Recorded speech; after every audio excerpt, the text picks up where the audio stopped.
That might be a good idea. I What mean, was the game? could just go check. It would be awkward, but you could go check. Yeah. I mean, it wouldn't be awkward. I mean, hey, it is what it is. The only reason it's awkward is because I started the recording. It just comes back and wait, myself. Yeah, mute yourself on video.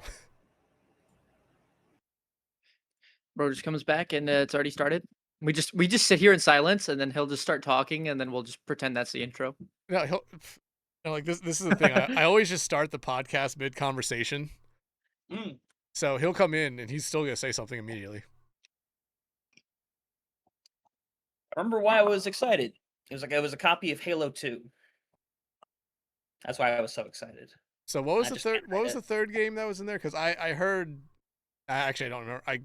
I cut out before. Okay, so the three games were I just said Halo 2, Pokemon Gale of Darkness, and then SmackDown vs. Raw 2008, which is may sound like a random wrestling game, but it is the game of the generation, I will say. I know I've seen enough wrestling posts out there to know that is a game that people like to talk about. Oh, I love that game. Still do, obviously. I own a copy of it. Forgot I owned a copy of it, but still own it. Now, like, I know if I go into my closet right now, there's two I think still like in the plastic wrap that they sent to me in Florida Mayhem Championship shirts from the final season of Owl. That's sick. I really thought about wearing them to Stockholm the first year. I just didn't pack them. You poor fool. I'm finding stuff everywhere. It's been fun. Anything hidden in your closet, Ahri? What do you mean? Like just something random. Like he has video games. I have two random shirts that I just know are there but don't know where they are. I'm currently not even home. I'm at college, so I'm not really focusing on bringing things in. I'm more on pushing things out, getting them out of my room, clearing space, and saving money. Honestly, the smartest thing you could do. A lot smarter than both me and Hunter. Money. Yeah, we like saving money on this podcast. But please tell me the goddamn shirt's packed so you don't have to go get it again. It's packed, so I'm not gonna get it. Yeah, he has a commit tax fraud shirt. Yes. Did you not like take a photo of it one of these times? Because you 100% did. Because I've brought it out like 3 times. If you want to scroll back up through general, go ahead, man. It's all you. Yeah, because there's just a bunch of stuff about tax evasion. My shirt says I have 1 brain cell. Oh my! I forgot. Mega found the. There might literally be one brain cell between the 3 of us right now. There might be, and I contain 0 of them. But I reposted it in general. That is the tax fraud shirt. 2 straight weeks of this tax fraud shirt. Love that. It is a top 3 shirt, honestly. Is it? I mean, for me, it's a top 3 shirt. Like in terms of just like, can't wear it too many places. I was gonna say, how often do you wear this outside of your own house? So obviously I'll wear it for like conventions. And then like if I'm going out like specifically with friends and I know it's like, hey, it's the in joke or things like that. I wouldn't go to like my parents' place with that shirt on. My dad would laugh at it. My mother would not. So I mean 50-50 split. I think you take that risk. Yeah. I like getting home alive, unfortunately. You know what? You should unpack that shirt and then wear it as you move in. As I move it, yeah, that's a really good impression right there. Oh yeah.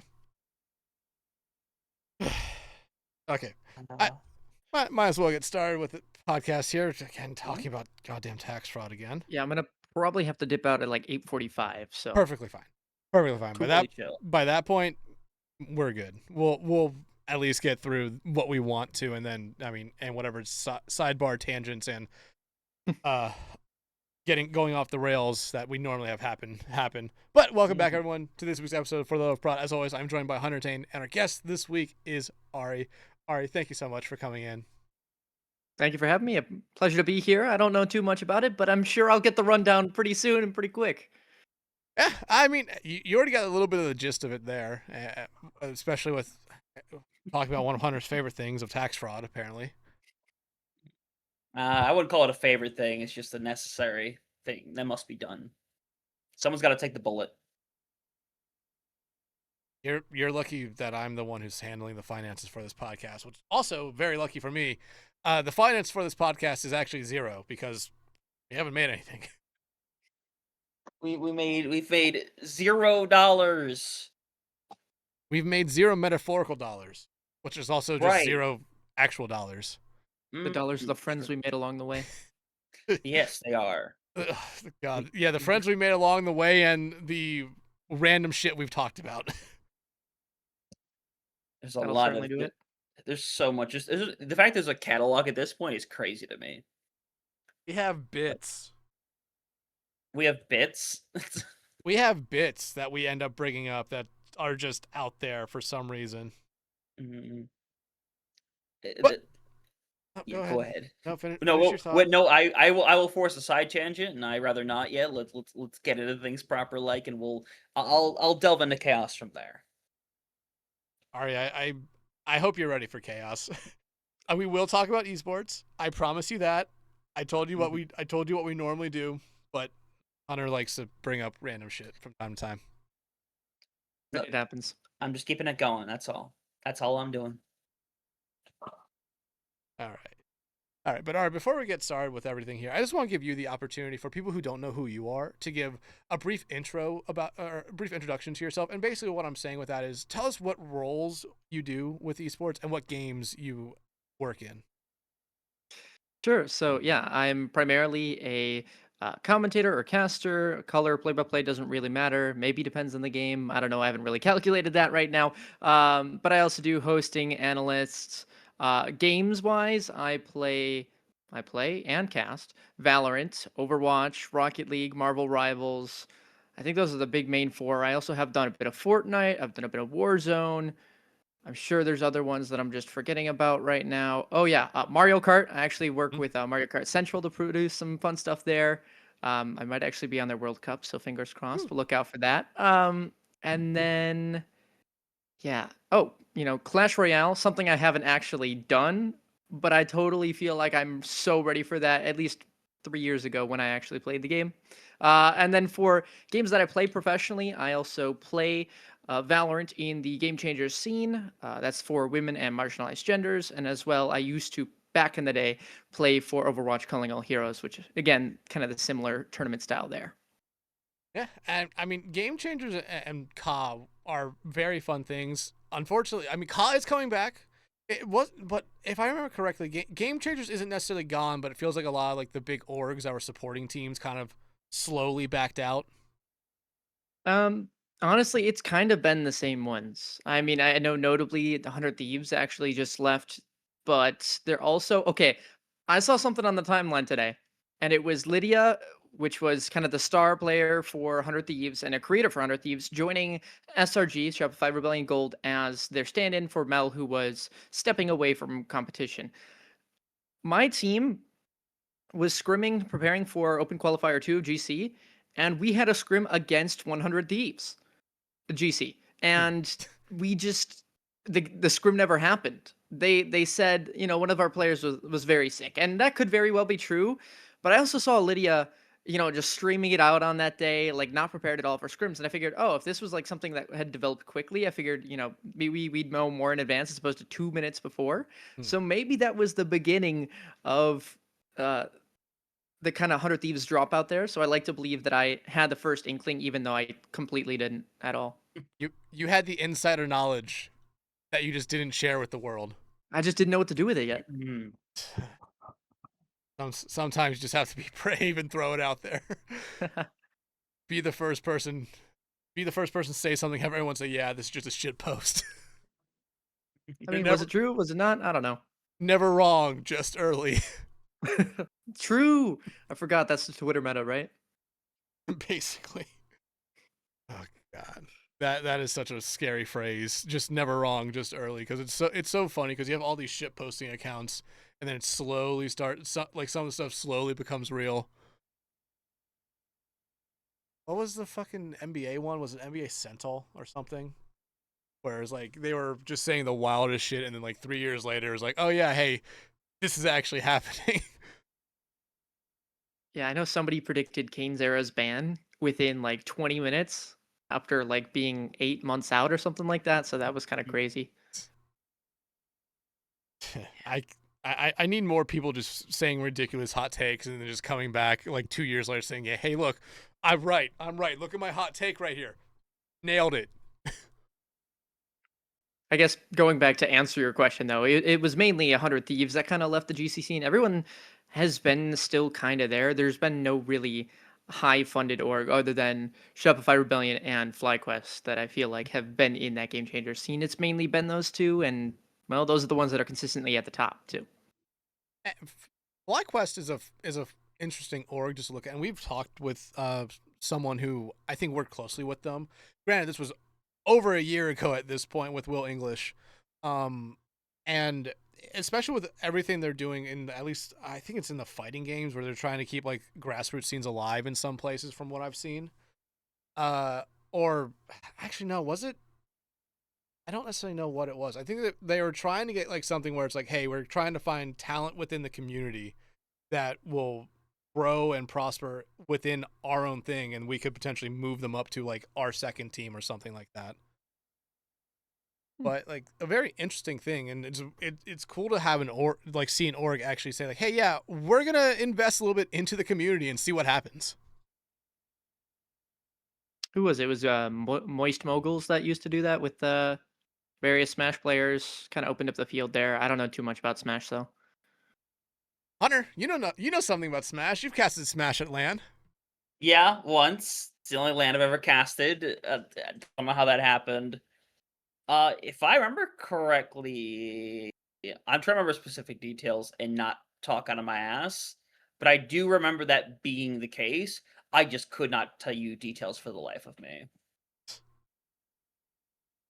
I mean, again, it's cool to see some orgs do that because some other orgs just don't necessarily care.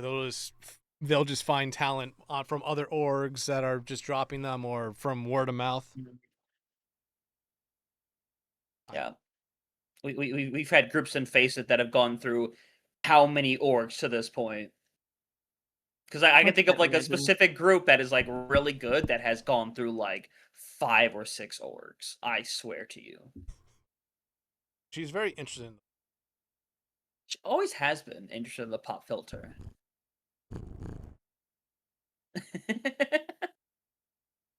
And for my next trick, There it is. She threw it. That's bored. She started to eat it, so I.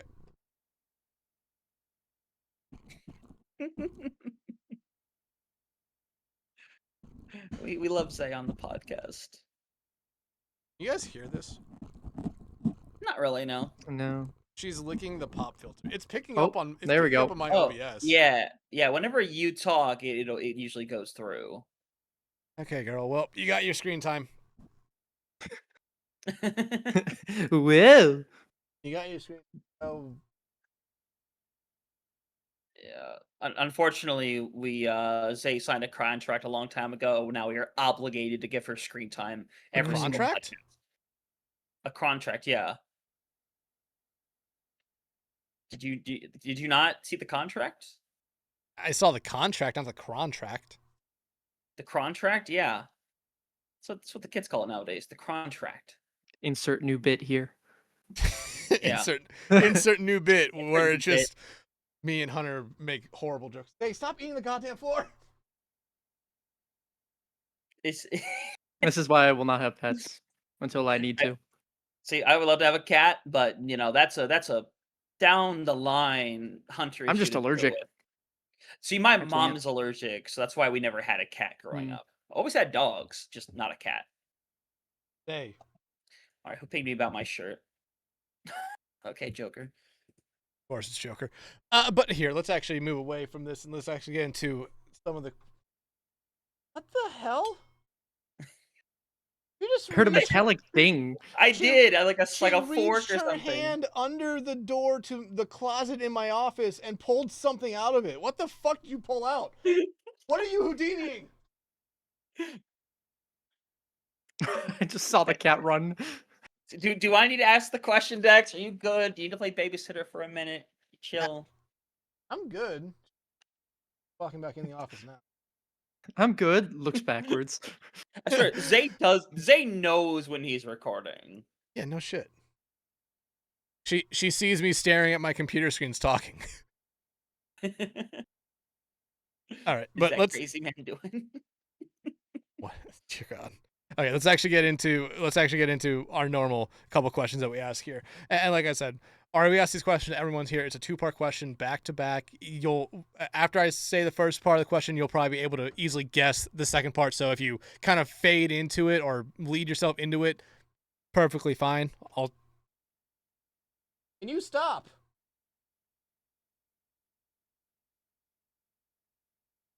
Offer still on the table. I might actually have to shut the door.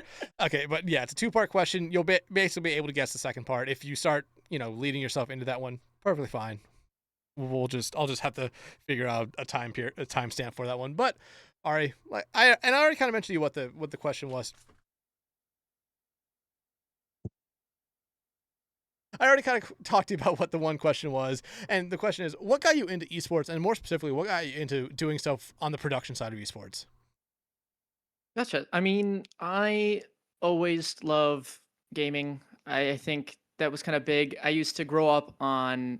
Okay, if we're going way back here, I was allowed like 20 minutes of online or internet time a day up until I was like 13, and I used it all to play Mario Kart every single day, and it was great.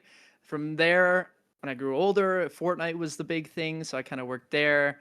A lot of those Australian YouTubers from like the Power Clan, I guess they're kind of called. And then from there, I mean, that's gaming. That's kind of not entirely esports, but from there, I get into Fortnite. I used to play on the Nintendo Switch. And so there was one big Fortnite Nintendo Switch clan. It was called, I think, Mansa. And I was terrible at the game. I totally pretended to be way better than I was. And I got recruited for being a trick shotter, which, I was all right. I wasn't great, but I was kind of low sense. So, imagine those low sense trick shotting clips where you just the joystick kind of rolling around. That happened. We'll just speed it up kind in of. post. We'll just speed up the. Oh yeah. We'll Oh speed yeah. up the gameplay in Absolutely. post. Absolutely.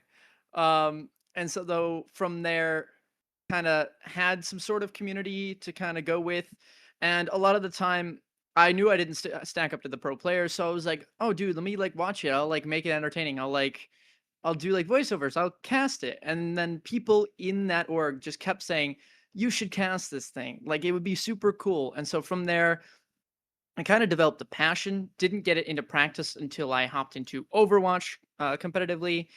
From there, I met a community. They gave me a platform. It was really great. And then for esports, just in general, like mainstream and like professional gigs, I met this super nice fella. You might know him. It's called Nick NCS. And he basically found me when I was a baby. Not actually, but was like, hey, you are very new to the scene and you can cast like pretty decently well. So here you go. Here's your shot. And put me on Frost Esports, and we had a great time there, and it's been history ever since. Yeah, Nick is the person who now is like one of the main people at TEC, right?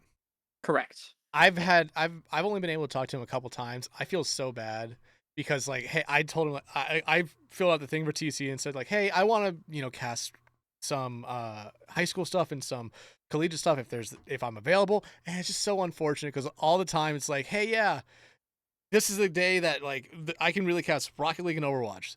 The days that I'm off are the days that Rocket League and Overwatch are never happening, and the days that I'm working, they're happening, but they're also happening at 3, 4, 5 o'clock when I don't get home till 5:30 most after days. school.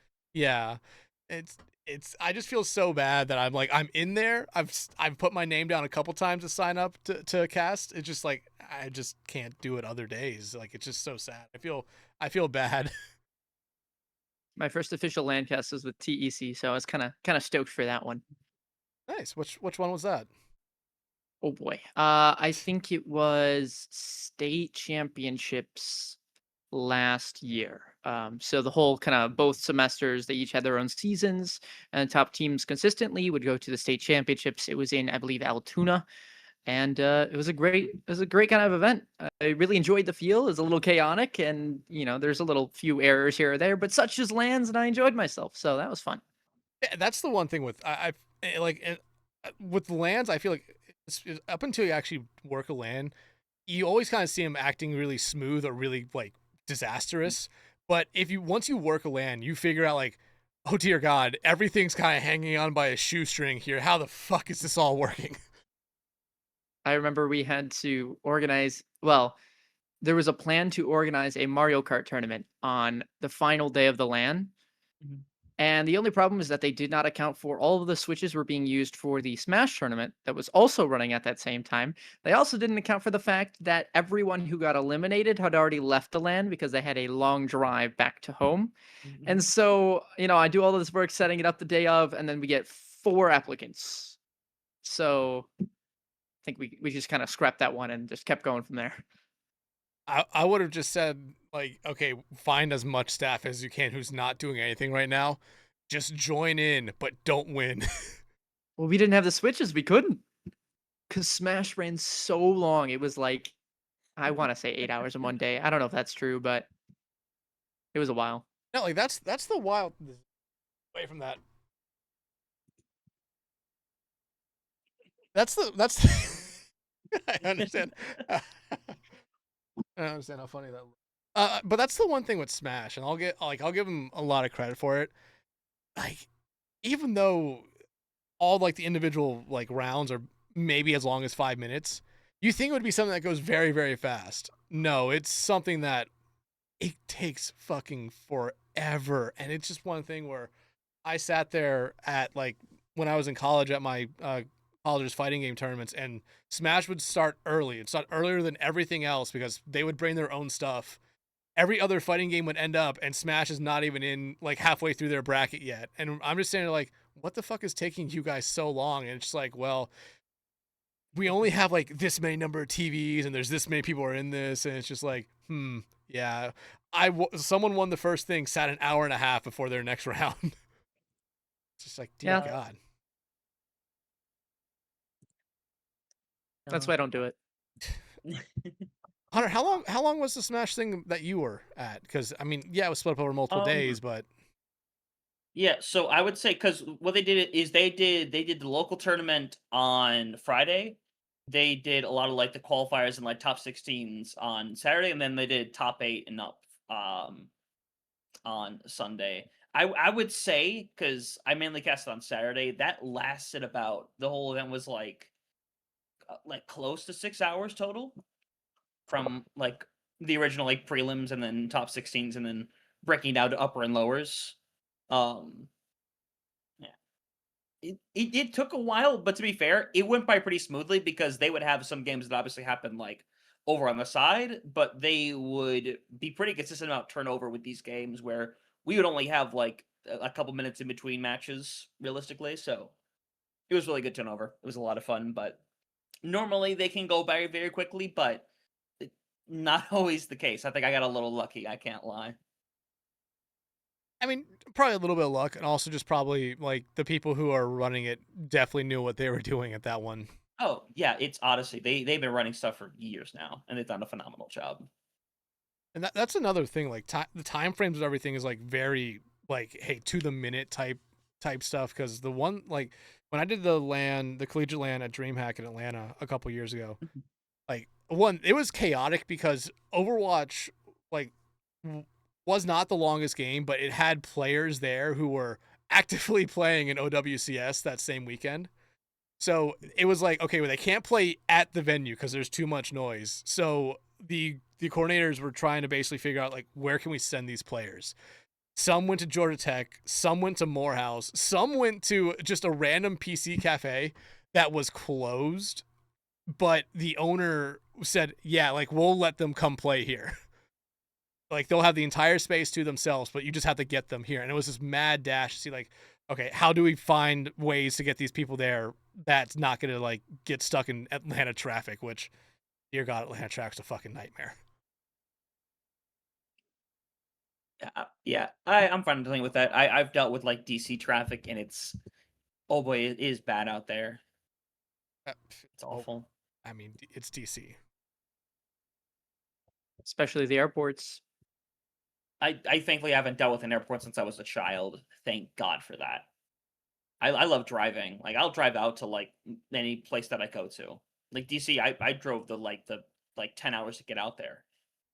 If I So, can avoid flying, I'm gonna do it. so if someone offered you free tickets to Stockholm, you would just say, okay, gotta get in my car, gotta drive through Yeah, the United States, through Canada, through Russia.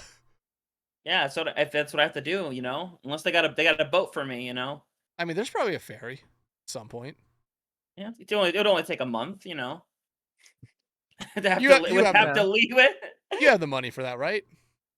I mean, probably. I mean, I'm sure someone does. That's why we do the tax fraud. We got to make money somehow. That's how we fund the trips. And we're back. Can we please not have the recurring theme of this podcast be tax fraud? Listen, you're the one who talked about the shirt first. It's kind of your fault if you think about it.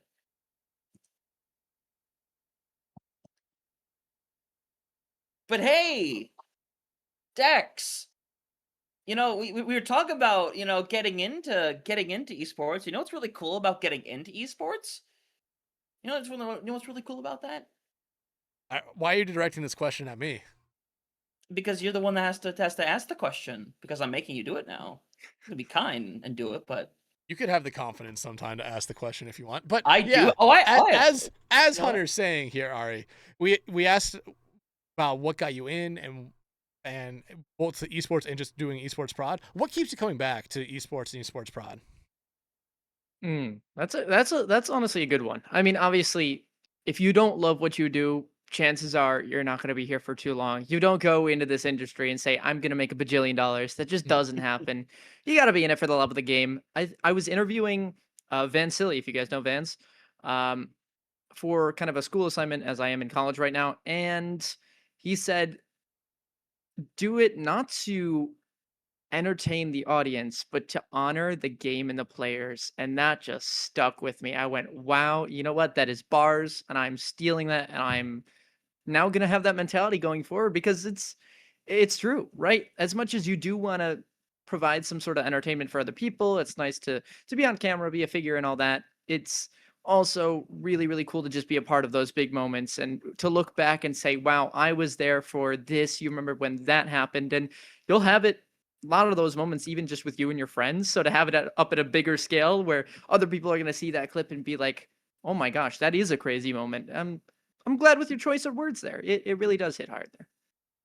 Yeah, and I think that's always a very interesting thing, especially when it like honor the game, honor the players, because especially when you're first getting in, I feel like there are people out there who are like, okay, I'm gonna be a caster, I'm gonna do this, and in this amount of time, in this like short amount of time, a year and a half, I'll be getting considered for like big stuff. And granted, there are people who do blow up that fast, and it's insane to watch them, but they're all incredibly talented. But like at the same time, like I think all of us probably recognize pretty early on, you're doing this because you genuinely just love doing this, whether or not whether it's casting, whether it's being an observer, a producer, a replay op, something within just tournament adminning as well. Like you have a lot of people who run these community tournaments. There is a whole team behind those things who don't do it just because like, oh yeah, it's something I just need to do. They do it because they generally love it. It's always a really fun thing to see. I will say it got me on scholarship here at my university. I actually was brought on scholarship for esports to originally run their production. Now, however, I am a player as some of those players have graduated and rosters have changed, and now we are in the grand finals happening on Wednesday for NACE. Nice. What game? Yay. Overwatch or Valorant. Valorant? Valorant. Yeah. Nice. Nice. Awesome. Congrats. I know We Nace gotta is win like, first. well, congrats just making it. I mean, like, True. there's a lot of teams, a lot of players out there who are really good who just didn't make it. Well, there are different divisions and things like Yeah. that. There's Varsity Premier, which is like Mm. the big thing. We're kind of in Varsity Plus for like any of the schools, but you play a Swiss placement system, Mm. and then based out of that, you go up against 6 teams in your group, 6 teams in another group that is your conference, and then you play the entire conference in the playoffs. So Yeah. we're there. No, trust me, I exactly know because when I was in college, I forget what like rank they were. I think most of them were probably around like diamond players. Made it to their national championship, and Mhm. the program like basically pitched the entire thing as like, hey, we're playing for a big national championship. Like we're playing for a high level national championship right here. But like the program needs to do that because it's huge. Like that's something that will get more eyes to you and maybe a little bit more money. No, but Yeah. the money is self-generated in that sense, and it does look good for sponsors for like the Mhm. school or things. Yeah, I think the big thing with my program director at the time was just like trying to make it look like the program was legitimate, basically, with that, saying like, hey, we're in a national championship. Not many other sports at our school can say we're competing for a national championship. This is true.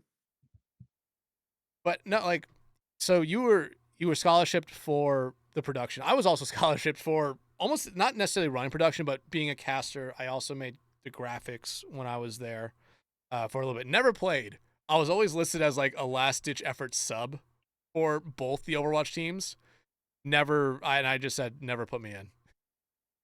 Never put me in. Most of these players fucking hate me. I don't want to deal with every time something goes wrong, them just yelling at me.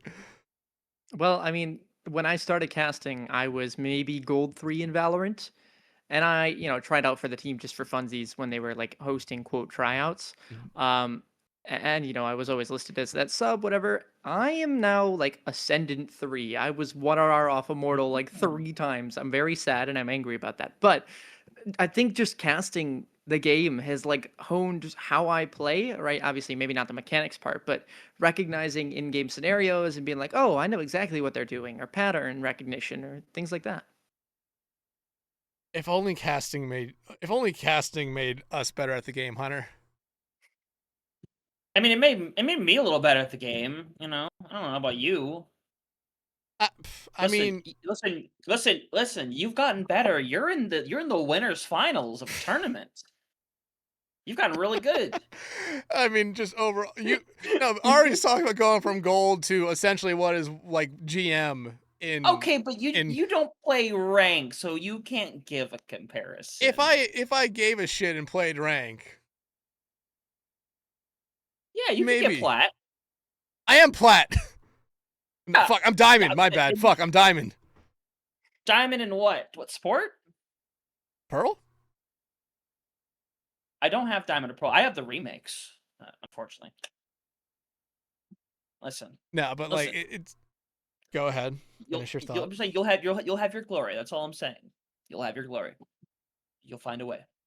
Yeah, but it's a very interesting thing because I will say this: casting so many incredible players, incredible teams, it always feels like one of those things that's like, I've done this enough. I've had to be able to pick up something from this, just some sort of like I learned something from all this, right? And it's very interesting. A lot of times, it feels like I've learned what not to do, but at the same time, when I'm actually playing the game, it's just like, hmm, that part of my brain just is not functioning right now. But like, do you actually? And this is a question for both of you guys here, especially Ari, as you already kind of talked about, casting did already improve how you were playing the game. But do you guys think that is something that is actually like true in most games, where if you sit there and cast, or maybe do something with production or like an observer, you'll understand how to play the game a little bit better? Do you guys think that's like a real thing? Again, Ari, I know your answer to this one probably because you've already said it, but do you think that's something that everyone could do? I think casting, yes. I think observer is going to be tougher because you're focused on different things as opposed to Mhm. necessarily team patterns. You are looking for the most critical moments and maybe internalizing that. But I think caster is probably your best bet. Producer's probably focusing on too many things. Replay op maybe, right? You're focusing on the big flashy plays, which is like cool. I want to do that, but tough to replicate. But honestly, yeah, I think if any caster puts in the work into the casting itself, and then recognizes what their role is, how they play, I think if you just combine that too, you're set. Yeah, I mean, there's a sense where you do this long enough, is that you pick up on a level of game sense, ultimately. Whereas a caster, you eventually expect, hey, I expect this is what's going to happen right here. This is going to be the counter response. This is where they should probably take the fight at. And then it happens, and you're like, I know I'm not smart, but yet I knew what was going to happen. And that's great as a caster. And that translates somewhat, because it's different when it's a environment where it's two amazing teams playing each other, and then you jump into your rank and it's like, but why aren't they doing this too? It's not how it works. But I think it does help quite a bit and gives you an understanding of the game. And that's why like some really good casters have been players, like at least semi-professionally.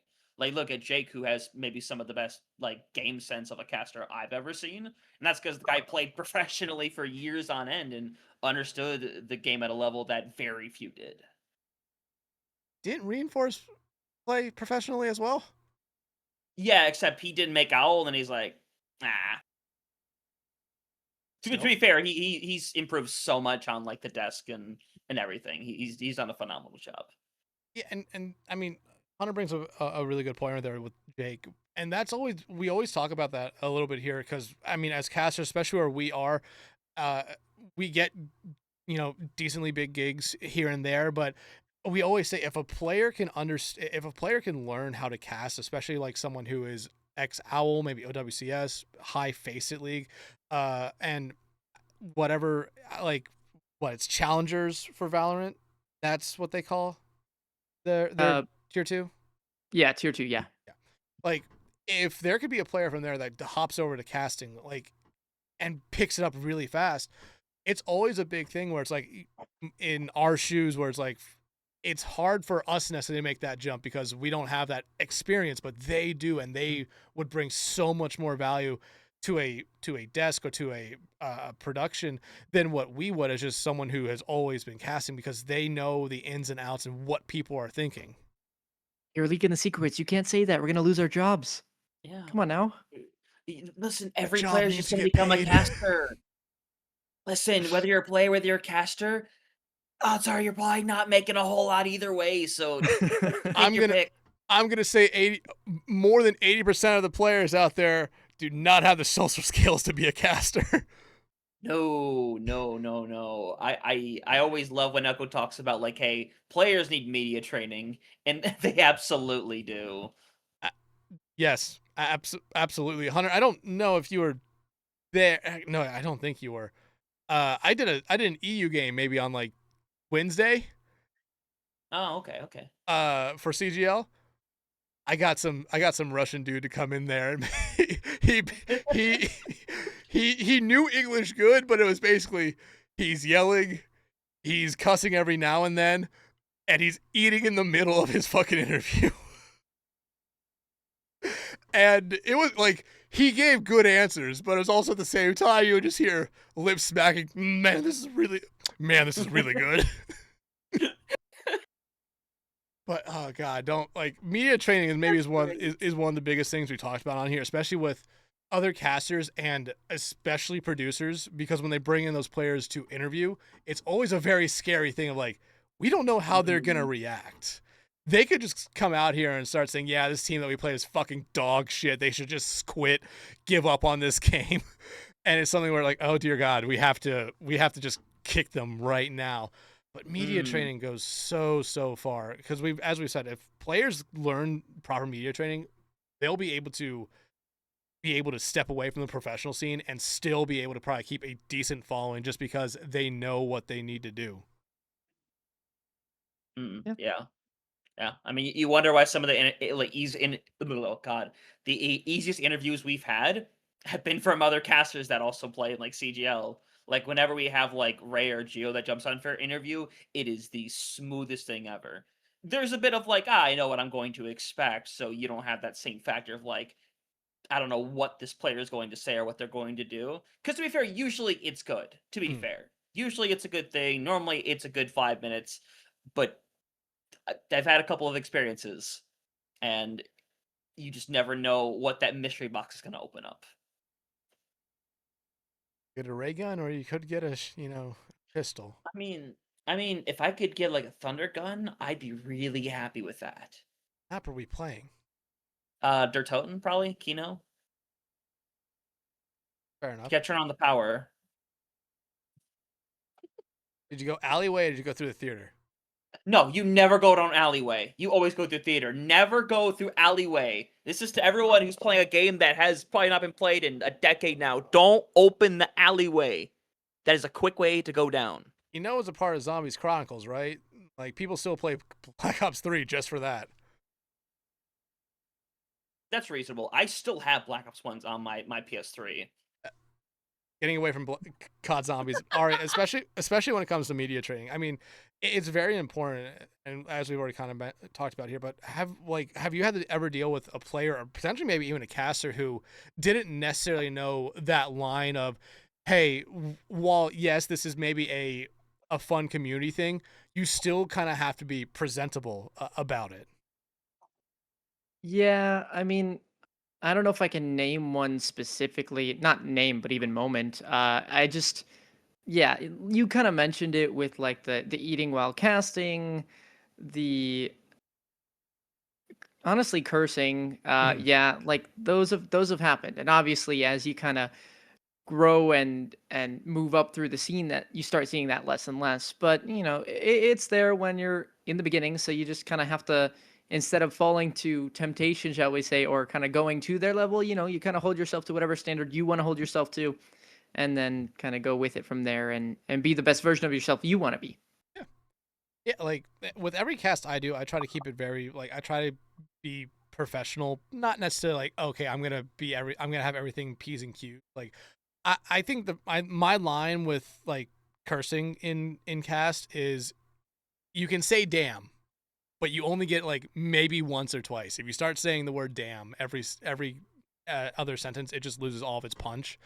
But if I hear someone just say shit or fuck, it's like, what the hell are you doing, man? Like Yeah. like It's why? like it's like I can recognize using like the soft curses for like those big moments where it like has that impact. I could understand that using a hell or a damn. Could totally understand that on a good amount of broadcasts. And Like even, especially like oh, go ahead. well, I was just to say, like, even if you're trying to say the F word and you're on stream instead, like, I know I'll catch myself being like, oh, wait, this could set up for that word, so I'm gonna say freak instead. Like, so freaking good. Like, it Yeah, like that. it's Uh, it's not too much more effort. I know everyone's got their habits, but mm, you know. Yeah. I've actually done a good job censoring myself with fuck in real life and in casting. I just say fun in Fun. like the deadest pan voice possible. Where would that go horribly wrong in a play? Oh, their strat is so fun, terrible. Oh no, I would just say like it no like it's never like it's an add-on. It's always just like it's always just fun. When you just see like the Mm, dumbest thing coming out, okay. it's like, oh dear God, I have to cast this. Oh dear God, why am I seeing a roadhog? Hey, hey, Roadhog. Okay, don't talk down on my boy Roadhog. I mean, we're seeing Cat and Bastion be played. Just throw a Roadhog in there and have that just be the firing squad. Give me Uh, Ilios well. I'll take anyone down. are we allowed to talk about there for a second? The Oh no. abysmal state we've reached, the likelihood that we're about to go watch like the playoffs for NA MEA, and it's probably just gonna be Cat Bastion. And I've spent a while to figure out what to call it. Like me and Mega Ninja were like, we call it the Castion, the AC-130 attack helicopter. I have no clue what to call that thing. I have settled on Castion for now, but Bomb Voyage. that's very solid as well, actually. That's ball Because knowledge right there. If you know, you know. I don't Oh think dear. there's a term for it yet, and there should probably be a term. Uh, Hold up. Let me generate one on the spot because I haven't thought about this too much. Hold up. Let me. Yeah, because when Turkey was doing the stuff, they were doing the cat hog. Like we just called it when pigs fly. The Made so Turkish, much sense. the It's Turkish perfect. special. It's literally the dirt special. It's just the flying hog. Flying tank something or other. Yeah. When pigs fly. When pigs fly, it's so perfect. Hey, all you need, like, there is a direct counter to it. No one just wants to play Sierra. Mm. That is the thing, is that it would be a pretty direct counter, but she's at a point where she's good enough in like metal ranks and like a lot of comp, but in team play, not really. She's not there yet. Hey, every good composition in Overwatch history starts in the metal ranks. You just need to have one player good enough to be able to get out of them. Yeah, Bring back goats. bring back No, goats. Honestly, if it gets rid of the cat bastion, I might be down for it. no, Cat You Cat don't mean Bastion will that. be a part of Goats. You don't You- mean that, yeah. You'll just get rid of the I Bastion and replace it with an Orisa, because you have to remember at that point Orisa didn't have the heat cooldown. see here's the issue. I'm a tank player. I would totally be okay with goats in some capacity. You say that. I do say that. I played through goats. I played through like goats in its entirety. It's a great time. I got to learn Zarya a lot more that way. It was a good experience. It's not fun when you're scrimming the same comp every single night, but when you have like a tournament every 6 months for it, then it's digestible. There's the plug for the CGL tournament. Hunter, I don't think Headrunner's paying you. No, he's not. But like, listen, we got to win it this time. We got to Grands last time, and we didn't finish the job. Oh yeah, that's We right. I got to wasn't finish the there for job that. this I time. decided not to play Goats. You decided not to play goats. Hey, if and you're then looking for a Zen player, former rank 1. we always put together caster teams, so I am. You know what? I am never opposed. Screw it. Zen the CO2 trick. Yeah, there we go. Hunter, we need to get Ahri for Zebras next season. True. That's our CGL team currently playing in Diamond, but we have too many players who are ranking out of Diamond. So we might be moving up.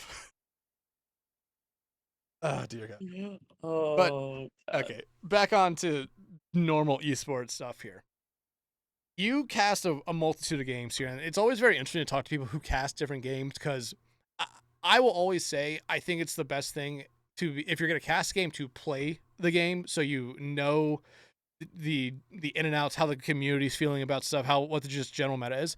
How is that for you as someone who cast, what'd you say, 4 or 5 different games probably regularly, to know all that information? Like, what is that necessarily a hard thing to do, or is it something that's actually very simple for you to do because you just kind of get a general knowledge from just the general gameplay? Sure. I mean, I started with Overwatch and Rocket League. Those were the big 2 that I had played. So I kind of went through games that I played, right? Fortnite, Overwatch, Rocket League. I basically, any game I can cast now is something that I've played in the past. And of course, it will be a little bit tougher if, say, a new character comes out for a game like Marvel Rivals. Like, I played Season 0, so I had that kind of adjustment. But obviously, there's a lot of patch notes and changes like that. That is when, at that point, you need to kind of educate yourself a little bit more. Sometimes if you don't have the time to play it, it's a little bit easier to make time to consume content, whether that is tutorial videos, I'm thinking car queue, agent ability tech, or something like even just a competition, right? Seeing trends for yourself. And it may not be the most popular trends, but you could say, hey, this is what I noticed. It doesn't need to be the meta. But if you're talking about what you noticed, people will sometimes come for your opinion. So it's okay to just kind of share how you feel about the game. Obviously, you'll still come up with the numbers and the facts if you're play-by-play or kind of like an analyst color. You'll have all that. But again, I think starting at least with playing the game, and if you're not going to do that, consume a lot of content, because those are your best friends. And that's the one thing I've said it before here, especially with Overwatch. I've never liked most of the majority of like the big content creators out there for it, because I always felt like they were more geared towards necessarily we gotta create drama rather than we gotta like actually talk about the game. Crap, I'm forgetting who though. Like last year, because I was talking with our Spectreon about like just general knowledge and what I could really watch to help me just learn like strategy and stuff. He gave me Spylo, I think it was. Hello? Probably, Yeah. it's probably Spylo. Yeah. Yes, he gave me Spylo, and like I would just kind of put those videos on when I was at work, just working on stuff, but I'd be listening to them, and like I did decently learn a lot from that. I probably need to go back to doing that again at this point. But it's like there are the content creators that are really out there to say like to tell you what's going on, like to teach you what's new in the game, and that's really really good for especially a lot of these big esport titles now. Yeah. 100%. Like it's crazy how much knowledge you can obtain just by going on YouTube and seeing these creators. Like Spell is obviously like the big example, but there are a ton of others, especially further back in the day, where if you like a character would come out and 2 weeks later, Karq with like the 2 hour like complete guide video just sitting there, and it's like, oh, okay, that's all I need right there. Okay, I'm gonna know this thing inside and out. Perfect. I like the hero interaction videos, like Yeah. 1v1ing versus each hero, tips and tricks. That was good. Oh, I missed that. I know you could bring that back. I'm busy making another thing, as you know, so I'm still in Yes, the I process know. of that. Yeah, the thing that you may or may not be good at. You'll have to find out when that video drops. I'm bad at it. You already told me. Well, I told you in like the would it be? It'd be the past, but it's technically the future. So the present. Yeah, you suck at it. Good to know. Cat Just walks like across the screen. she's currently laying on my lap. Yeah, close enough. Aw, Can you that's stop wonderful. trying to eat the pop filter? Don't you look at me like that. I think now she wants to try to eat my hat brim. Not healthy. You need to find like the edible hats. That's got to be a thing, right? I say. Let's The say. edible hats. I'm sure an edible hat's like a thing. Like an actual cheese hat is probably real. Okay, Oh, I'm gonna say let's stop talking about edible clothes before we get too far down. Okay, not clothes. It's a hat. We're not going that far down the route. edible accessories. Do you consider a hat to be clothes? It's an accessory. It's an accessory, yeah. It's not clothing necessarily. Clothes would be something you would wear on an average day, depending on weather. I feel like. What if you're a baseball player? You play Does, like a hunt. does you wearing a hat depend on the weather other than the amount of sunlight? Pure temperature. Baseball players have to wear the hat no matter what. Well, yeah. I Yeah. played baseball. I played baseball. Yeah. Yeah. I did It's too. like- I got kicked off I got kicked off the team for temper tantrums. I just got kicked for being terrible. We are not the same. You got kicked because you were bad. I got kicked because I was throwing temper tantrums because I was bad. I just wasn't good at. I wasn't good at baseball. I would do like cross country and track and field and stuff, but like, no baseball. No, never stuck with it. What a shame. If you want to play a fun little game, I do this with a lot of people I know. Is I told them I have played every sport that's available to say a high school or lower, except for 3. Do you want to guess what those 3 are? Volleyball. I played volleyball. Okay. Volleyball is so Do- much fun. do I you love Come on, volleyball. I'm queer. You don't think I played volleyball? Do you do you Like, count how far- cheerleading as a sport? That was not available to me, so I will say Um, technically no. Wrestling. Wrestling is correct. Wrestling is 1. Okay. Is bowling another? I have played bowling. Okay. I bowled for a very, very long time. I slept Currently for- sitting about 175 average. I'm not the craziest, but No, that's pretty good. Good though. enough to beat a That's party. good. Yeah, there, Yeah. there you go. Enough to be friends. That's all you need. Hmm. second one's pretty close to wrestling. It requires the same sort of skill set. What? No, football? Yep. I did not play football. Okay. And the other one does not require standing on 2 legs. It's kind of a deceiving hint. I can't lie, but Oh, It standing. definitely is. We're just dumb. Sorry, we'll figure it out. I'm just gonna say No, but cycling for some dumbass reason. technically a sport. technically a sport, yes, but it wasn't available to high schoolers, at least where Doesn't it have to was. be on. Doesn't have to be on 2 legs. I'll give you a hint. You're horizontal. Swimming? Yep, swimming. Oh, okay. Those are Swimming my was 3. fun. We basically like had to be like all part of the swim club during the winters. What about when golf? We were on break. Played golf.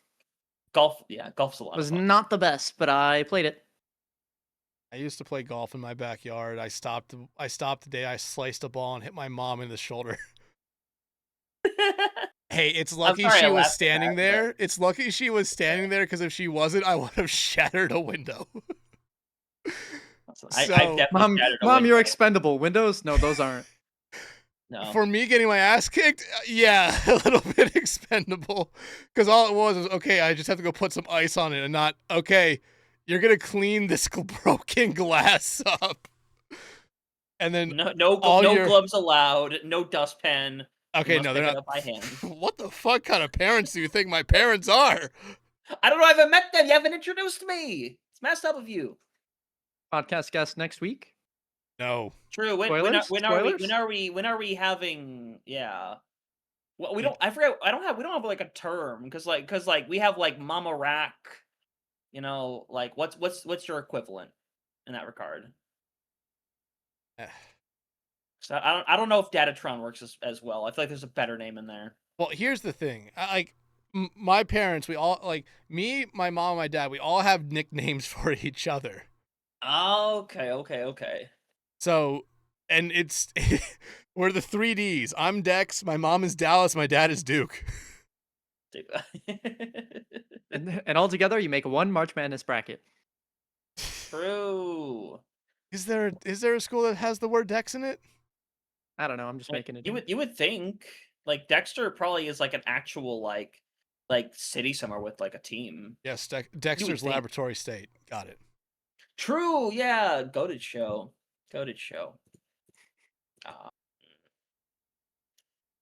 Yeah. I'm happy you have one nickname that just works. I have like 1,000 now. Do you think? I mean, hell, you think my parents only call me Dex, but they have different names for me. Hell, my mom was like 5. There's too many. Ari, what about you? Do your parents have nicknames for you? I mean, if we're going way back, I was nicknamed Pork Chop. I had like a massive thighs, so everyone just named me Pork Chop. That's all I got there. Yeah, massive thighs, pork chop. Hell yeah. I don't know. I was like 2. My Dex, you'll probably get this. Actually, both my dad and a lot of my coworkers started calling me Catfish Hunter. If you know who Catfish Hunter is. No, I get it, but I almost don't like it. I don't like know it. who Catfish See, Hunter is. once I figured out, I didn't really like it either. What are you referencing here? Baseball player was on the Yankees for a while, and then the Athletics. I'm pretty sure. 2 bum teams. Would you look at that? Yeah, 2 bum teams. Joker, and I mean this. No one likes the Yankees, man. Like, who Wow. likes the Yankees? The Athletics are just a dumpster fire in their own right, but the Yankees, dear God, they're a dumpster fire with money. Actually, no, that's the Mets. It's all about the Mets. It's all about the Mets, Shinji. Buddy, if it was all about the Mets, they they would not be losing like 14 of their last 15. Brother, the Mets are like the side character in their own story. It's kind of crazy. They're the main character, the side character, the damsel in distress, and I mean, it's a one-man play essentially with the Mets. Yeah. I mean, you know what they have to do if they want to win. You know what they have to do, right? Why are we talking about the Mets? I'm just saying, there's a really easy pathway to being a successful team, and you know what it is, right? Because we've seen it happen Burn in the more last couple money. years. I mean, yeah, that's also an option. But just bring in a Have VTuber. Shohei Ohtani? That also helps. But on the same level as just bringing in a VTuber. True. Yeah, That's so- why we lost the World Series. Yep. No, this Yeah, is that's a this is what VTuber. I'm no. This is a crackpot theory. If the Dodgers have another fucking HoloLive night and they win the goddamn World Series, I am saying that is they've 2 years in a row they've done it. 2 years in a row the Dodgers have had a fucking HoloLive night, and guess what? They ended up winning the World Series that year. The San Diego Padres do a fucking Nikkei night. They don't even make it past the fucking wild card. I think the signs are there. They're gonna do it. They have to. After winning and knowing that, they have to bring HoloLive back. They absolutely have to. Why are we talking about baseball? I'm It's not that worried I about hate baseball. It's not that I don't dislike baseball because I like baseball, but it's just like, how did we get here? How did we get here? Actually, Ari, this is the great part about this podcast. We lose the plot, and then we just are like, how did we find our way here? We're I talking played about. I played the VTubers sports baseball. guessing team or the sports guessing game with you. Yeah, But how'd we get there? Yeah, that got us Par- partway there. but, Parental like, nicknames. I have No, that was casting- after. I have casting multiple names in the parent nicknames. Casting multiple games. My bad. Someone brought up baseball. oh No, no, it was did me. Well, It was yeah, me because well- I started talking about is a hat a fucking part of it? Is a hat an outfit Yeah, or a but piece of I look clothing? back around. It was to the cat's 'cause- fault. Yeah, because to be fair, it is kind of Zay's fault. But I did bring up Catfish Hunter, which brought back up baseball. It's Zay's fault. She brought just it back decided down to his curl up back. on my lap. Just getting comfy. She knows she's in the wrong. She's trying to be sweet now. Fucking Sour Patch Kid. We made it full circle. We got there. We did it. Maybe one of the first times we've ever gone full circle in this podcast.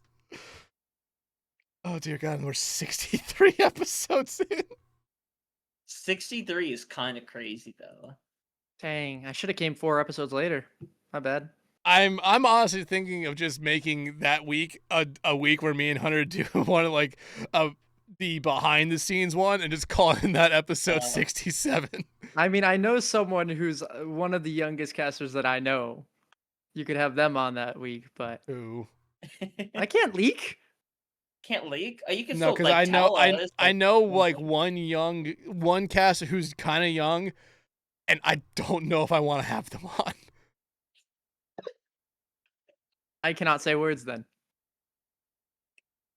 If I speak, I'll get in trouble. Yes, But precisely. well, actually, what we need to do, we just bring on like someone who's like older than us that just won't take that shit. Ooh, that's true. That's the week We where could we get get the hip. oldest caster. Honestly, I'm We- being so real. I'm calling it out. Let's bring back Will English for the 6-7 episode. bring back. I was just gonna say that's the episode we bring back Hippie and Headrammer to talk about XYPA. Yeah, just make sure you put the hashtag ad in the video title. Hashtag ad, not getting paid, but hashtag ad. Listen, we're technically representing XYBA with the team. God. We're doing good advertising. It's good for the potential sponsors that want to that are looking, right? You're Yes. showing Like, imagine we're gonna play in grand finals, and like John Overwatch is there, like, yeah, I want these guys. I think at that point it's just John Production Company. Who's production himself? John Prod. I might just start calling Hippie John Production now. Fucking add him and tell him that right now your new name is John Production. Dear God, Is okay. it beyond? Technically, he's on. It doesn't matter. You can just fucking add him still. It's Discord. Good point. Good Oh point. dear God. Okay. Oh, I love that. Oh dear God. Okay, Continue. let's try to get back on the tracks before we inevitably fucking get off of them again here, because.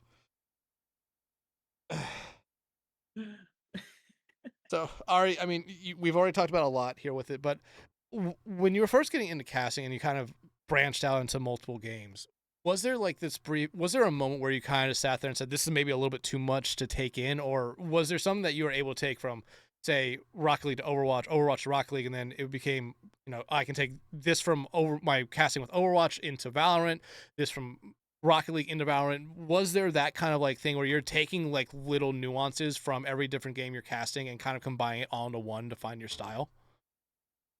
I mean, yeah, your experience will kind of just help you along the way, right? So even though you're transitioning from one game to another, you're still gonna kind of pull your English, gonna pull your habits from previous games and previous broadcasts into something that you're doing next time, right? If it's a moment that worked really well, if it's wordplay that you're finding a really good tempo with, if it's, hype moments. I mean, I know a lot of casters will literally just say the player's name a lot, but that delivery can be really, really effective or ineffective depending on how you do it. I think in terms of you kind of ask if maybe it was too much adding on multiple different games. I think adding on those games in the moment, I don't think was overwhelming. I think when you sit down, a year later, you say, wow, this is how many games I'm doing, and this is how many offers I'm getting to do different gigs. And you're like, hold up, I actually need a minute to actually breathe and schedule time for myself. Then you start saying, okay, maybe I don't need to reduce the number of games, but I should probably either take like a little break, 1 week if you can afford it, or just, kind of slow things down. The rate of gigs you're doing, maybe take a pause for a moment because it can be taxing, right? As much as it is fun, you see pro players kind of take a break all the time, like we said with Mel earlier. It's one of those industries you got to find what works for you and not go past your limits. Yeah, like burnout is a real thing, and I know Hunter's taking the week off from doing casting, and it's not because he wants to; it's because he's literally fucking No, moving. I don't want to. Like I am in the process of moving. Like you wouldn't know by Show looking us at the like this room. wall right here. I will. It's the thing is, show us the fridge, Wayne. There is no fridge. It is barren now. Dear God, you have better fucking lighting than I do. Yeah, like this is get ah. Yeah, Blinding. and then I have the setup over here. That's what remains. I have two fucking like $7 ring lights I bought at a fucking TJ Maxx 5 years ago. These were like I think these were both like altogether like it was like I think it was like 22 or 23 something like that. They're simple. They're easy. They plug in USB. I have no reason to upgrade yet. The only thing I might upgrade is this doohickey eventually. We'll see. You're gonna I'm not upgrade your excited for it. co-caster eventually? I mean, I don't know. He could easily do that. I don't think I can do that. I don't think I can. You do have like 3 people who are already asking you. What do you mean 3? I mean, I can think of like 1, but if you put the question out there, you would have 3 people. Oh, okay. Second one, yeah. I my brain clicked on that one. Third one though, couldn't tell you. Could not tell you. Maybe that says something bad about me. But I'm just saying numbers. The fact that you thought of 3 people after I said it says a lot about you there, Hunter. Listen, all I'm saying is that you are here. It is your choice how long you wish to stay around for. But as long as you're here, you're my compadre. So you must deal with that. So yeah. You don't even have it in a can this week. You got a bottle? Yeah, they didn't have cans. How the fuck does the store not have cans? Well, it's the corner store, and they're like kind of like ghetto corner store. That's Ohio. Yeah, it's Ohio, but like the thing is like it's specifically like Pepsi Zero Sugar. They didn't have ones for that specifically. Sometimes they do, sometimes they don't. This time they did not. I've been to corner stores in I'm not gonna say shithole towns in Ohio, but not the best towns. Call it that. Listen, Hunter, I've been to corner stores in Parma. Okay, that's reasonable. I mean, it's not really, but see, it was either this or a Jaeger bomb, and I decided, this may be the more kid-friendly choice. You can get a fucking Jaeger bomb from a corner store? Yeah, I can walk 2 minutes down the road and get a Jaeger bomb right now. Okay, here, 2 minutes, go. I don't know if I want to come back with alcohol. I can't lie. Whoa! I'm underage. No alcohol on this podcast. Unless your name's Joe Chris Ransom, apparently. Yeah, I forgot he did cracked drink. Open a cold one. I forgot he drank it during his episode. It's the Oh dear only God, time there's we've a had lot of stuff on the about that episode I podcast. remember, and that's not one of them. I think I purposely blacked that one out. But okay, back to the question here. Yeah. But especially with finding your style and Hunter, we heard what Ari say, but finding your style. And I mean, I'll answer this one as well here. But it's a very interesting thing because when I first started casting, like my only experience with esports casting was a little bit of Owl, a little bit of Evo that I watched on ESPN for some reason, but the majority of it was traditional sports. So like Jim France, dear God, this is so bad. I'm forgetting so many names. Just like the people you would always listen while watching like an NFL game or an NBA game. That's what I was always kind of comparing or like basing myself off of there. When you were getting in, did you have that same kind of thing where, you've watched esports a little bit, you know how it kind of works there, but I know you've watched a decent amount of sports as well. Was that something? And Ari, you can also answer this. Like, it's because you've played sports, so I have to imagine you have at least watched a little bit of it. When you first got in, were you taking some of those same like kind of like maybe not necessarily talking points, but those same kind of mannerisms that like sports broadcasters have? Hunter, do you want to go first or? I don't mind going first. Yeah. I mean, because while I grew up playing sports, like esports and commentary wasn't on the radar. So like, I grew up watching like a lot of college football mainly because obviously my parents diehard Ohio State fans. I was born into such a thing. What an existence to live. Um, but Overwatch League was like my introduction to actual casting within esports. It was really my gateway, uh, of all things, because to that point, I knew of competitive gaming and like things like G4 and MLG and things of that regard, but I didn't know about it much until the Overwatch League. And I loop back around to Jake again. Go figure. Um, but it really kind of was listening to that style for the first time later on, and then people like, I mean, like you think of like Sideshow, you think of Bren, you think of Achilles, you think of Mr. X, Uber. You could go on a whole list of all these amazing casters. And for me, it was the style of trying to be like the hype man, or like even in more recent times, it's trying to be like the funny man. Like I'm like trying to come into my own like Sideshow kind of attitude. Like, but at the same time, you don't want to be like, hey, look, it's dollar store Sideshow. You don't I want to mean, you don't want you to go could down make that that route work. necessarily. To be fair, I think I have called myself dollar store. Like we joked about it But we I said think in the Zebras Timu chat. sideshow. Yeah, Timo Sideshow, and I was like, I think I said like dollar store Achilles or something like that. Something like that. It was really funny at the time. Wish I could reference it better. But to loop back around, because Hunter is such a good talker. Um, no, I gained a lot of that inspiration from watching people like that, and that opened up the gateway for me to watch other things and find inspiration otherwhere. Because I'll watch a lot of like esports for like Counter Strike. I'll watch a lot of Rainbow Six. It's not because I like Rainbow Six that much. It's because the casters are really fun to listen to, and it makes for a really good experience. And you pick up those styles and you basically learn from it, because that's basically us like learning more of our craft by watching others. And you might pick up on a certain like mannerism, even if it's just like a word you pick up and it's like, oh, that's a cool word to use. I'm gonna start using that. It always affects us in some way, whether it's big, whether it's just microscopic. It happens all the time. Yeah, fair.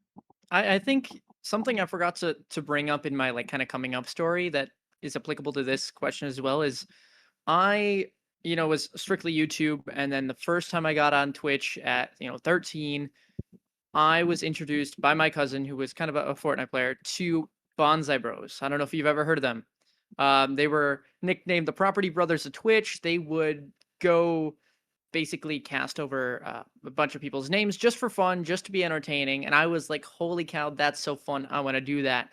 They got, I don't want to say pretty famous from that, but them, just how funny they were and their dynamic. I owe them at least some inspiration there. And then, of course, like you mentioned, Bren's Sideshow, that's kind of where I watched um, their trajectory, I think, as well. Zeke and Golden Boy from Fortnite, Yes. official streams. I got to meet GB, and it was amazing. Honestly, it was one of those moments where you're I don't want to say imposter syndrome, because that's more where you feel you're in the role that you maybe don't deserve to be. But it was like, holy cow, I'm hanging with the absolute GOAT, which was awesome. I think for maybe mannerisms or things there, um, you definitely try a bit of things here or there. Like I know I mentioned the like saying a player's name and going for that delivery. That's just not really my style personally. And I've kind of found my groove as being almost a negative Nancy in a way. Not like, oh my gosh, these teams are so bad. I can't believe they did that. But more in the sense of well, to my faults. This is something I need to work on as well. But I will always look at this was a blunder from one side and not a great play from another. Obviously, yes, you'll still address it. You'll say stuff like that. But, you know, a lot of the times people say, oh my gosh, what a 4K. And in my mind, I'm thinking, what do you mean that guy just jumped out in the open? Like things like that. And I like to call myself, honestly, a solid mix between Mini, which is the EMEA kind of analyst and caster, as well as TMV. Kind of smush them together, kind of have that passion, the analytics, and then put it all together. I think that's kind of where I'm at for my caster persona, if you will. Yeah, and like we know a couple people who, when it comes to their kind of casting style, like they're not afraid to just necessarily when you see one player make one mistake. Okay, hey, here's a mistake. If they make it 2 or 3 times, it's like, oh dear God, this player is just killing their team. They get hard on them because they know that they should at least be performing a little bit better. And like, Grant, I think that's a completely like justifiable casting style, but it's one of those ones I feel like kind of gets old a little fast because it's just like, oh Don't overdo it. yeah, because it just feels like, oh, the caster now is just being a dick to be a dick to this team and this player specifically. It's like, you don't necessarily want to have that kind of vibe or that kind of like, it's not vibe, Demeanor. yeah, demeanor or repertoire or whatever, where it's like, yeah, this is like, you just don't mess up when this caster's casting because they will make you feel like the worst player in the world, type thing. Good in small amounts. If it's the entire series, like, why are you even casting if you just want to sit here and like ridicule everybody? Right. Yeah, I think I will a lot of the time like highlight individuality, highlight good team play, but I'm also not afraid to call out teams in general. I will never, most of the time, single out a player for, maybe having a bad result consistently. I might make fun of them for a play here or there, but it's a lot of the time people I know that I'm joshing with, or the broadcast knows as well. It's a little bit lighthearted there. And that's mainly while I'm in color as well. When I'm in play by play, it's just freak out mode, right? You just say what you Yeah. see. Obviously, there's a lot more that goes into it than just saying what you see, but play by play, you get to have a bit more fun with it. You get a bit more emotional, positives, negatives, just crank the dial up and you're good to go. I think Hunter can attest. I because I'm normally the color when me and him are casting together. I show emotion, but it's mostly just me having mental breakdowns. Yeah, he does have those. And then I have to like wonder when Actually, something crazy happens and he has a go ahead. Oh. not mental, emotional breakdowns. Yeah, potato potato. Yeah, I'm kidding. But yeah, I have to like vary on his feelings, and it's like, do I react based off his reaction, or sometimes if it's so bad or good, non-reaction. Because if it's something like like the egregious C9s, like especially one Mhm. we've had as of recent, my God, I'd have to debate in my head: is it better for me to also keep my mouth shut and let silence linger, or do I actually react and kill the silence in the air? And sometimes it is kind of meaningful, honestly. You have to take that into consideration. But sometimes it is just best to just go with whatever the natural reaction is. I think my favorite thing about going back and getting that clip from that C9 was the first maybe like 3 seconds of me saying, "Oh my God, they're backcapping."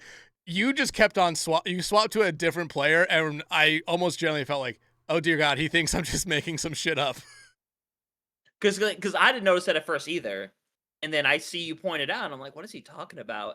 And then I look upward, like just like pure player mode. I look up and I see like the one symbol with the arrow. I'm like, "No!" And at first, I'm not taking it too seriously. It's like, okay, it's like they have no one who's like good at backcapping, whatever. And then I see the Juno, and I'm like, they are still pushing. They are still pushing. and then they get it, and it's like, dude, how do you let that happen? Let me here keep talking because I'm gonna see if Yeah. I have the clip somewhere that I'm just gonna post here so we can show about how egregious it actually was. Like, for me, it's like top 2 of what I've casted. There is one for me that is worse, but not by much. Just fucking put this on the screen right now. Yeah, have a watch party, you know? Ah, God, I forgot. I have to change all the feeds around. I have to share I have to share this screen instead. Chance at winning this match. Okay, give me a moment here. Got to get everything set up. Yeah, we trust. It's a very Hey, you have to love Twitter compression, right? True. Yeah. Yeah. Ari. Look at these wonderful overlays that we have. You know who makes them? You know who makes them? Hold up, I don't see any overlays yet. Yeah, Oh, I know. well, they were there yeah. for a moment. Okay. Those beautiful overlays. I'm gonna guess broadcast GG. No, that's me. Dexatron himself. He makes You get rid of axe. The back cap. Phenomenal. The back cap. Warlock's trying the back cap. They don't notice. They don't notice. They don't notice. Wait, they don't know. Wait, they don't know. Wait, they actually don't know. No way. Wow. Oh my goodness. Oh my goodness. Oh, it was looking so good. It was looking so good, and it falls apart. No way, dude. That's Both It was of us. really bad. Wait Just- a minute. I know some of these players. Wait a minute. Wait. Those are some comp players, are they not? I believe so. Mickman and Nadokado? Yes. Yes. I know Ball. I know Ball. Yeah, Nanako started a team that got into Masters, but it was what was the name again, Dex? Was it who was Nanako? It was who is not a cop. I mean, I think Wink is basically just a lot of like I was cop. gonna say Nabilia, I think yeah. is. Evie, I think is. I don't know is Saint. McMahon. Saint, I believe, is a cop player. I don't know. They might just not have been on one of the games I worked on, but Yeah, actually, let's talk about that here for a brief moment. Getting back on track here from emotional breakdowns, but you've been able to cast some really big events in the past. I mean, I know you've worked with Rain and Calling All Heroes. We love Rain here, but what are these other big events that you've worked here? Whether it be in Overwatch or whether it be in other games, like.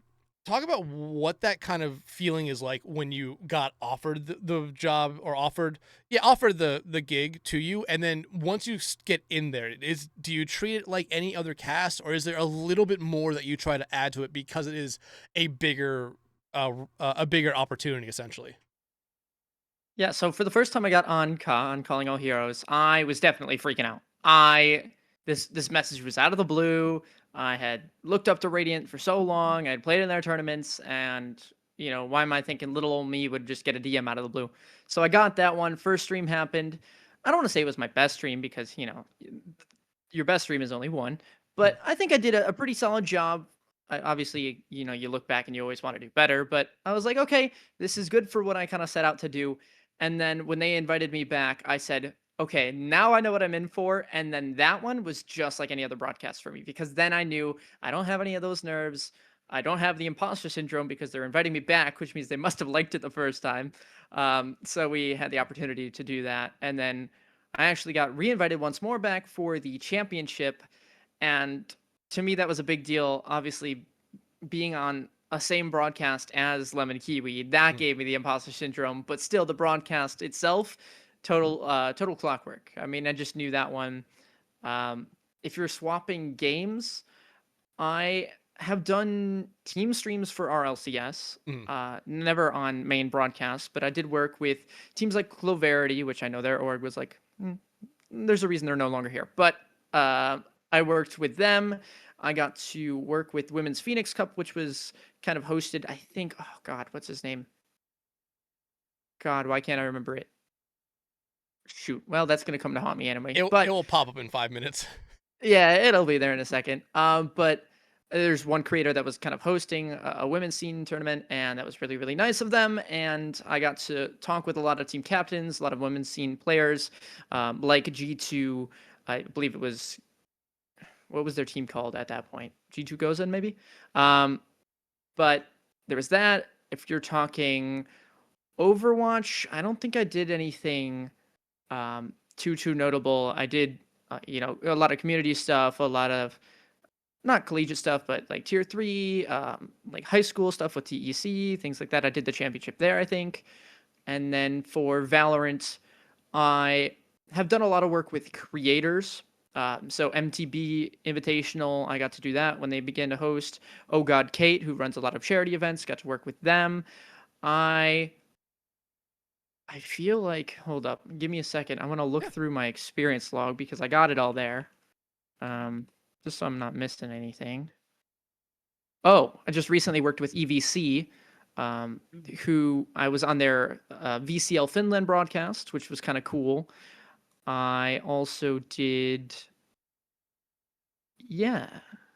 I mean, that's the most of it. And then on top of that, right, I'm at university, so that is kind of not LAN, but it's that in-person experience, standing in a room and just having that whole environment around you is really nice to have as well for those, to prepare for those bigger moments. Yeah, I will say when I was at college and we like the esports arena and viewing area was the actual like student center on campus, dead middle of campus, biggest building. There were still a lot of students there still at like 7, 8 o'clock at night. So there were some students would kind of hang around and just watch the esports team. So like that was really fun to be able to actually have that like in-person audience. But like it was very different because I got very used to that quickly. When I started to do stuff online, it felt like all that sort of like that confidence I maybe had of like casting in front of people kind of went away because now I'm casting in front of people I don't know. That's fair. Yeah. But like, again, big opportunities, they are, I mean, I always say they're hard to come by, especially because you never necessarily know. Like, you have to, most of the time it's people reaching out to you. Like, and I'll say this: you talked about imposter syndrome, and that is a real big thing here, especially with a lot of casters at our level right now. Unless you are someone who's repeatedly being asked to come back, like you said, after that first one, that imposter syndrome was kind of gone up until you got with Lemon QE. But like me and Hunter, we did a Face It playoffs broadcast on the main Overwatch esports channel.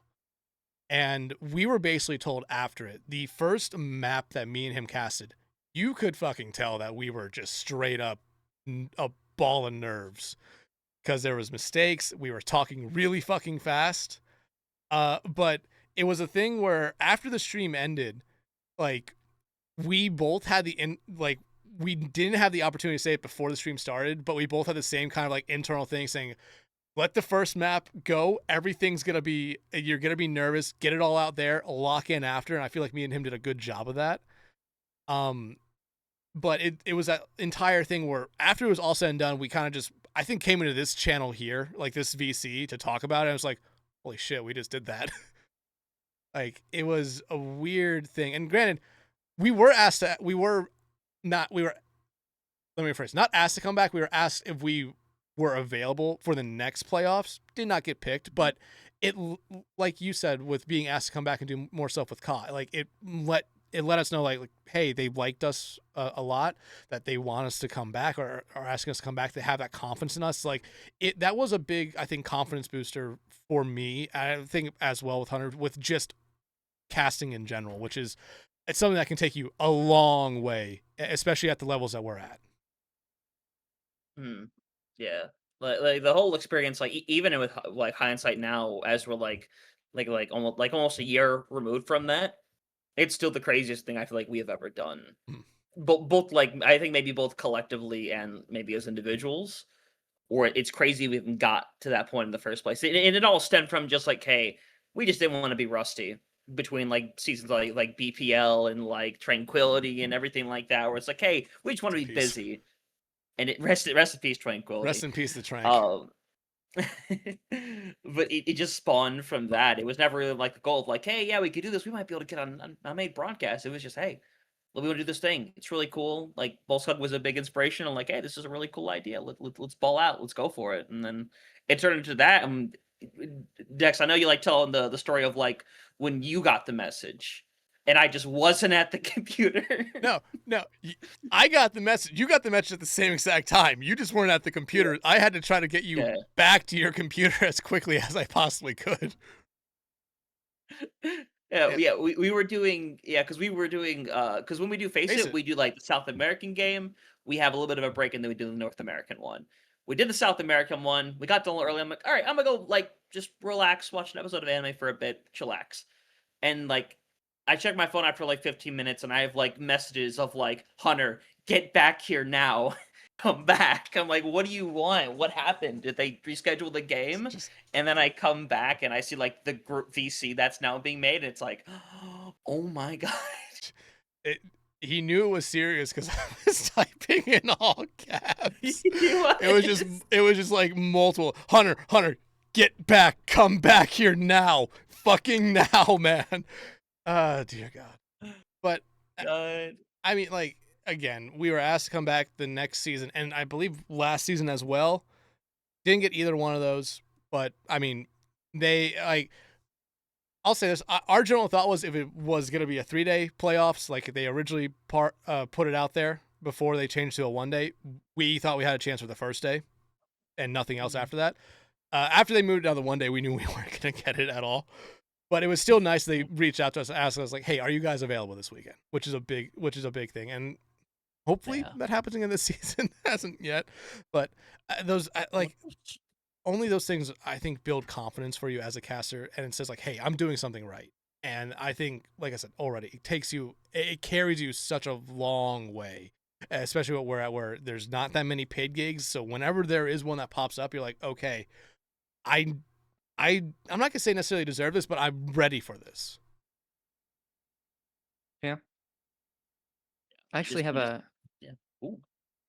championship coming up that I can't leak who it's with yet, but it'll be taking place very soon, and I think I can announce it tomorrow, maybe. But yeah, it's a cool little. It's not like massive, but it's a cool thing that I'm excited for. Hey, congrats on that. Yeah, it'll be really fun to hear what it is. It will be. We'll get we don't have the leak now, but we'll hear tomorrow. That's great. What here? Let me ask. What time are you allowed to talk about it tomorrow? I don't know yet. I don't know. I genuinely don't know. I was gonna say if you could say something at 6 a.m. This comes out at 9. You could tell us what it is right now. Honestly, let me message them and let me ask if I can announce it. Like, well, no, here's the thing. No, I can't because I haven't got the contract yet, so that's why I can't. Fair enough. Like if you accidentally said it, that like I always say this is why we record it. We record this and don't live stream the podcast so that I could go back and edit something that either someone says or someone that they're not supposed to put out there yet. We've only had to edit this podcast twice. Luckily enough, both those times were very early on, so we didn't lose much, and it was because Hunter said something stupid and we had a guest say something really stupid. Probably like 68 minus 1, wasn't it? Yeah, we can just go with that, honestly. Yeah, that's probably what it was. Name of the episode, 68 minus 1. 68 minus 1. But let me ask you this before we start getting into the kind of questions we asked to wrap up it, because you have to go here in a moment. Mm-hmm. Looking on into the future here, what is that like next big step for you when it comes to your casting, or more in a broad scope? Like, what's the next big step for you? You are in college, so I know that's probably something that's going to take up a lot of your time. But is there that next big step that you're kind of preparing for, whether it be with college or whether it be with casting? Well, I graduate in 2 weeks. Oh, congrats! So, yay me! I'm really excited for that. That's kind of been my main focus this semester. That's why this year's been kind of slower for me. Still had some big things, but yeah, main focus is just getting the schooling over with. I am going to be visiting Valorant Masters London this summer, so that'll be fun for me to meet all the esports prod out there. I think for my casting career, something I've been trying to do for a long time, obviously, you kind of just hope the opportunity comes to you or you seek them out, but is do a LAN in like a big, not a big, but a stadium, right? The only LANs I've kind of done have been at schools or things like that where they have a facility, But I'm hoping for that stadium. I know it's a big ask, but that's the sites you got to set yourself up for. I mean, as well, tier 1 consistent work would also be fun, but that's those are out there. Those are big goals. You're just kind of hoping that they somehow end up the way. All you got to do is put yourself as strong and as far forward as you can and are willing to do, and you kind of play it by ear. Yeah, like here's the thing. Goal, like I think everyone's goal as a caster, or at least someone within esports, is the goal and the dream is get to tier 1, get to do something in the main professional scene of whatever esport it is, whether it be a fighting game, a shooter, chess for some reason is now considered an esport, strategy games, MOBAs. Like the main goal, if you're gonna try to say like I'm gonna put a lot of effort into this, is get up as high as you possibly can. If it's tier 1, awesome. And like if I'm not gonna say if your goal as a caster or someone in prod is not to get up to tier 1, then you're not doing it right. Because no, some people might just be like, hey, I want to do this and see where it takes me. And eventually, that could be something that they achieve very easy. It's like, hey, I did a LAN, I did what I wanted to do. I'm good with that. But like getting up there, it's always that big thing of like it. You never necessarily know how you got up there. Yep, you're gonna take every big opportunity that you can possibly get because you never know who's watching or who's listening or who's gonna say, "Wow, this person's really good. What do we have to do to get them a part of our thing?" And I think that goes a very, very long way. Yeah. Main goal for me right now is after those 2 weeks are over, find a full-time job that I can consistently work at because I need that. Yeah, I know that one very well. I spent my first year after I graduated college desperately looking for something while working a very, very shit job at a restaurant that paid me $3.20 an hour, and I did not get tipped. So they were definitely breaking some labor laws. Labor laws. Labor laws don't exist in Tennessee.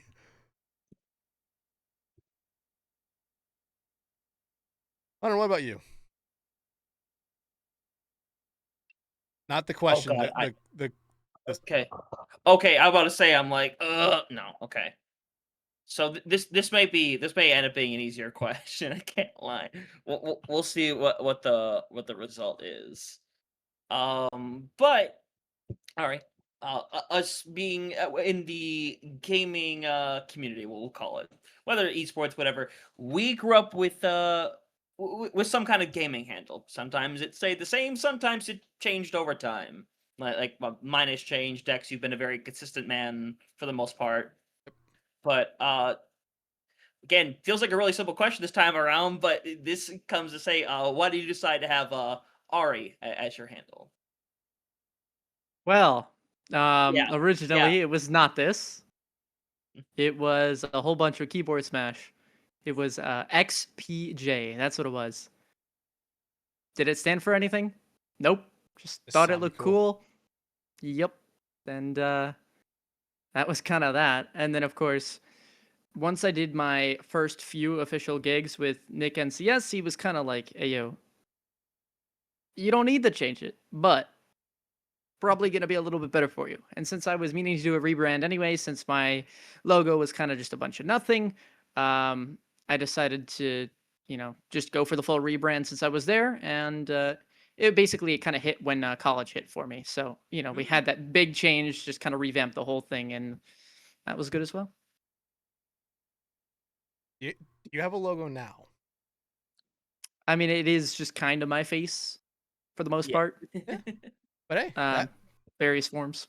yeah, I mean that works. I'll say this, like I have a personal logo. I mean, hell, you can see it like right there.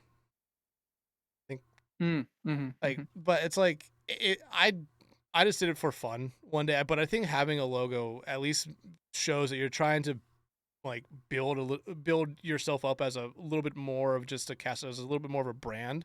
And I think that goes a long way because you could say, okay, I'm going to stop casting and go do something else in esports. At least you still have like a little bit of your own brand left there as well. So I always like when like people have their own logos to go with them.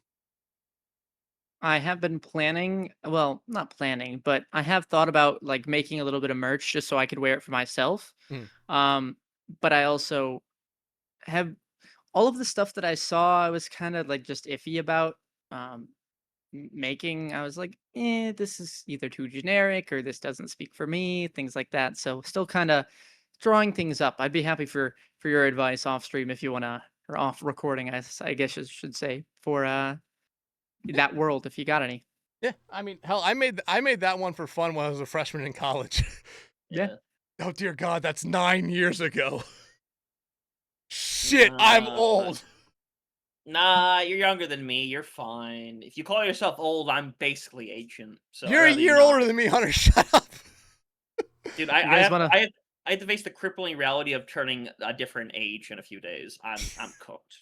Happy birthday, I guess. What a Yeah, depressing appreciate it. way Yeah, to say this is really the birthday episode for Huntertain. So, hallelujah. Woo! Happy birthday! Woo! Hallelujah! Immediately drinks. Did I make you feel a little older?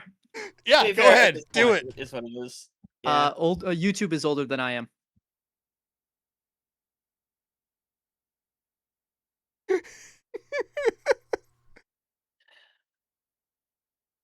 Hunter, I Yes, will. I don't know what to say really. I think I feel really old right now.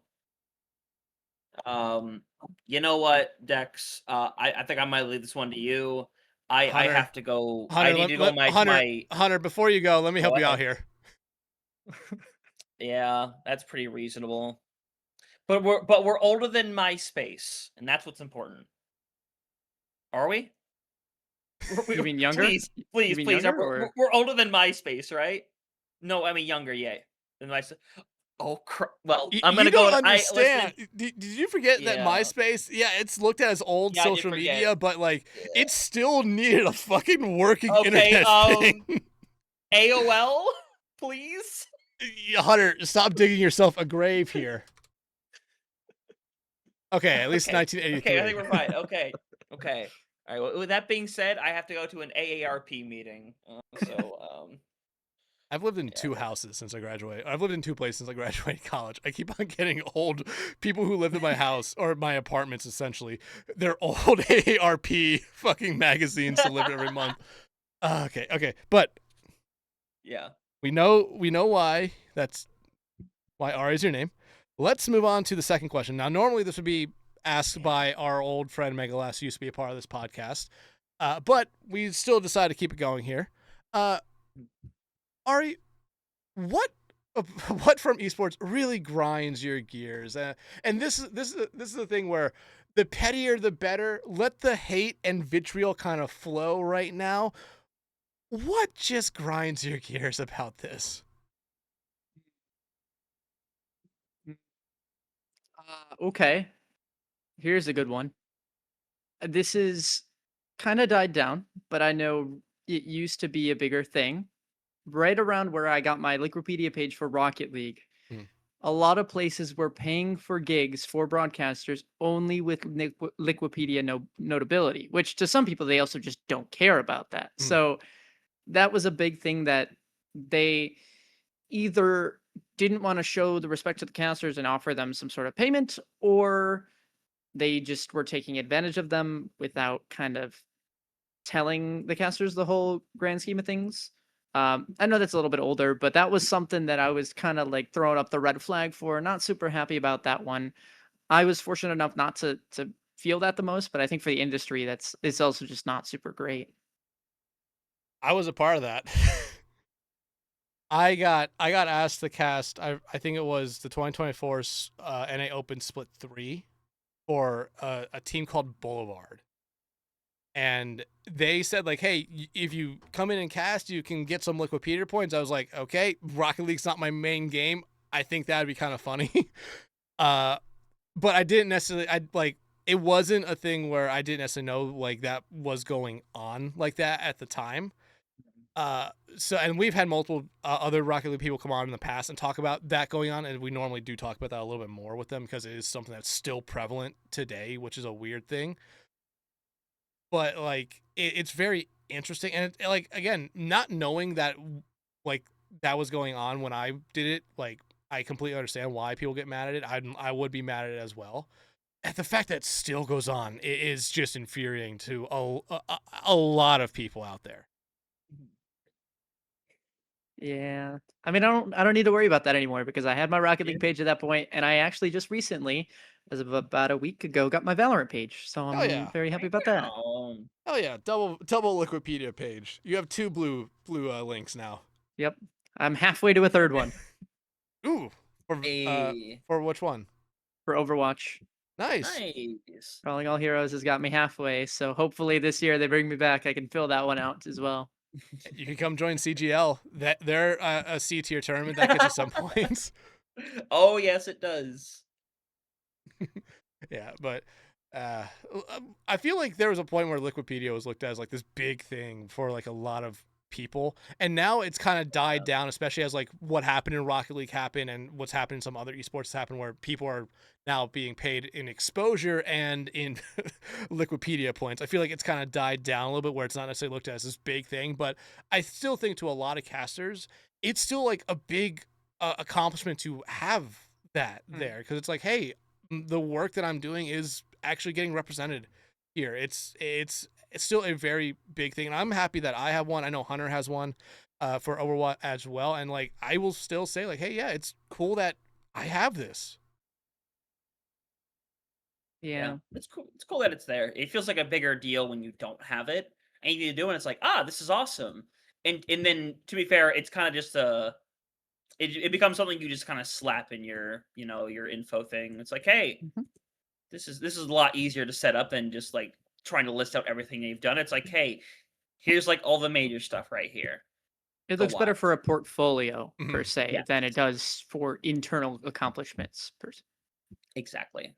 I need to get a photo on mine so it looks a little bit better, because I do have I it do on. I do too. have it on my like I just esports re-uploaded one, CV. and I guess I'm gonna have to resend the email because they kind of got lost in the sauce, I guess. So Mm. Don't you love it when Liquipedia gets lost in the sauce? okay, well, I'm also a Wikipedia editor because I had to Oh, design half of my own tournaments. So that's yeah. yep. I can't approve things, but like I can edit a little bit. Nice. Nice. But you have to get going here in a moment, Ahri. So I think this is a better time than not to wrap up. Again, thank you so much. Wow, that's the wrong scene. I don't Wow. know from when that one was, but okay. NA production. Shit.